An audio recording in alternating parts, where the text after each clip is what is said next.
अब कुछ खबरें कारोबारी दुनिया से। 5 साल के दौरान टेलीकॉम सेक्टर में सरमायाकारी में बड़े पैमाने पर इजाफा हो रहा है।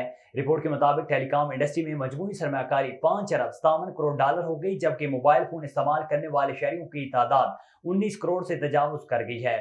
मुल्क में इंटरनेट इस्तेमाल करने वालों की शरह 54.97% है, जबकि 2020 में टेलीकॉम सेक्टर ने 225 अरब और 2021 में 325 अरब रुपए कमाए हैं। आलमी मालियाती इदारे ने आइंदा माली साल के दौरान पाकिस्तान के तिजारती खसारे में इजाफे की पेशगोई कर दी। ज़राए के मुताबिक IMF ने नए माली साल में पाकिस्तान की बरामदात और दरामदात में इजाफे का तखमीना लगाया है। नए माली साल में पाकिस्तान के तिजारती खसारे में 4 अरब 16 करोड़ 50 लाख डॉलर इजाफे का इम्कान है।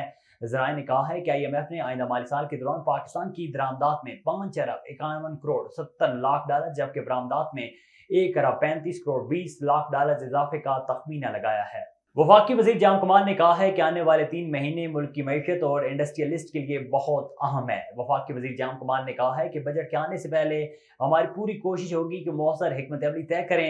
मैं चाहता हूं कि तमाम स्टेक होल्डर्स हमारा साथ दें और हमारे साथ खड़े हों। हमें सही वक्त पर सही काम और सही नताइज की ज़रूरत है। जाम कमाल ने कहा है कि वज़ीर आज़म पाकिस्तान बहुत मेहनत कर रही हैं और रोज़ाना की बुनियाद पर 24 घंटे मुल्क और हालात को बेहतर करने में मगन हैं।